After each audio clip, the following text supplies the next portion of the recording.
in charge. So anything goes wrong, she gets the blame. Go.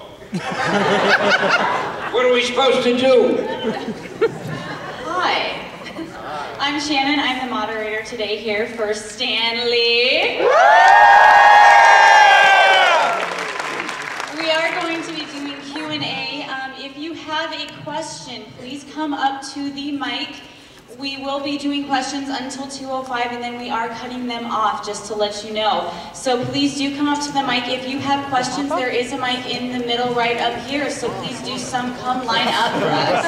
I have to tell you something. I don't hear as well as I used to, so Shannon is going to repeat your questions to me very briefly, I hope, but we'll be here all day. So keep the questions short. She'll make them even shorter. I'll give you my usual long-winded answer and we'll see how it goes. All right, let's go ahead and start. All right, Stan, my name's Tyler.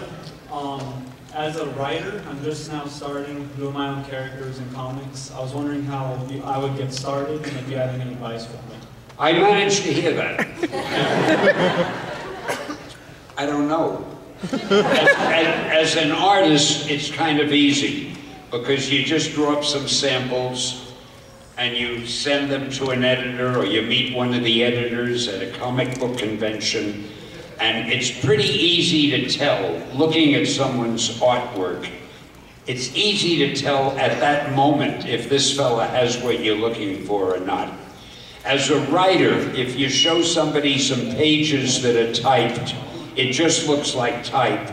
And nobody really has the time or the patience at a convention to sit and read a script. Very few editors will take a script home to read it.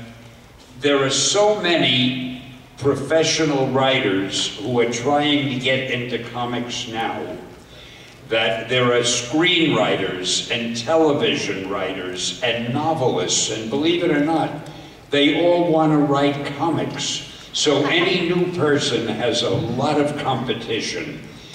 The only thing I would suggest, and I know it probably isn't what you want to hear, but I'm trying to level with you, if you could sell a book or a play or something to somebody else and get it published or get it shown on a screen or on a stage, then you become a professional. And if you call the editor and say, look, I'm so-and-so, I had a novelist printed by Random House, I had a novel printed and it sold pretty well and I'd like to write comics, the chances are you'll get a listen from the editor.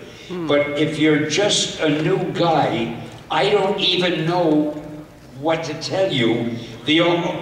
Probably the best thing is just to try to meet an editor here at some of these conventions, and maybe in some way the way you talk to him will interest him or her, or I don't know, it's potluck. It's very difficult as a writer, much more difficult than as an artist.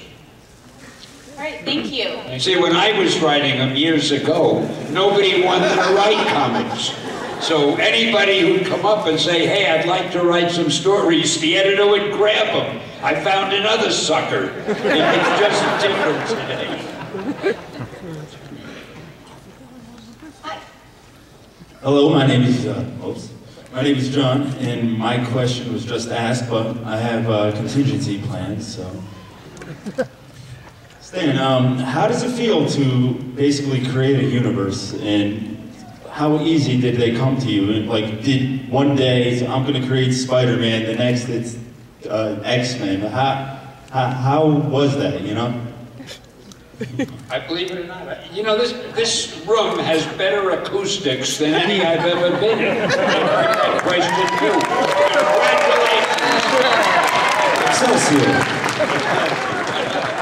Congratulations. Well, it feels pretty good. That's a one-word answer. It feels good to create that stuff. So next question. But actually, you wanted, there was another part to that question. I've already forgotten it, even though I heard it. You asked, oh, how do I do it? Does it come easy? And something like that. when I did these characters years ago, I never thought I was creating a universe. I was working for a publisher named Martin Goodman. And if I didn't please him and do everything he wanted, I'd be fired, and I needed my job. So when he'd say, Stan, and we published everything. We weren't just doing superhero comics. We had westerns, we had teenage comics, we had animated comics, we had horror comics, we had war stories, everything you could think of. And the superheroes were a very small part of the, in fact, I think when I did the Fantastic Four, we didn't have any superheroes. Wow. We mainly had monster books at that time. So one day he said to me, Stan, I think we ought to get into superheroes because the Superman company is doing pretty well. So I came up with the Fantastic Four. We didn't think it was going to be anything that sensational. It sold well. So he said, hey, give me another superhero. So, you know, I came up with whatever it was, the X-Men or the Hulk, I can't remember the order of them. But each time I did it, I was just dreaming something up to hold my job. Because before that, he would say, I want a Western book. So I came up with the Black Rider and the Outlaw Kid and God knows what. Or he'd say, I want a teenage book. So I came up with Millie the Model and Tessie the Typist and Nellie the Nurse. I was in a rut with those names. And, so again, it didn't feel like anything special, except after a while the books caught on. And people started talking about them, and that's when I decided to change the name of the company. We were called, I think, Atlas at the time, and I figured, we need a better name. All of a sudden, we really have fans, which I never felt we had before. So the very first book that Martin Goodman had ever published years ago was called Marvel Mystery Comics. And it had the Human Torch and the Submariner and a character called the Angel and a few others I don't remember in it. So I thought Marvel was a good word. And I love advertising. I figured I could use a name like Marvel for catchphrases like, make mine Marvel, Marvel marches on. Welcome to the Marvel world of comics. I loved the name, and we called the line Marvel Comics.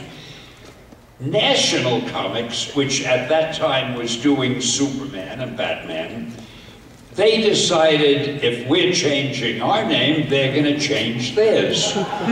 They hired a guy. I didn't know you could hire name changes. They found a guy and they paid him money to come up with a good name. And what did he come up with? DC Comics. So we had Marvel, and they had DC. I mean, it was really funny. And that's the most long-winded answer I'll bet you've ever gotten to a simple question.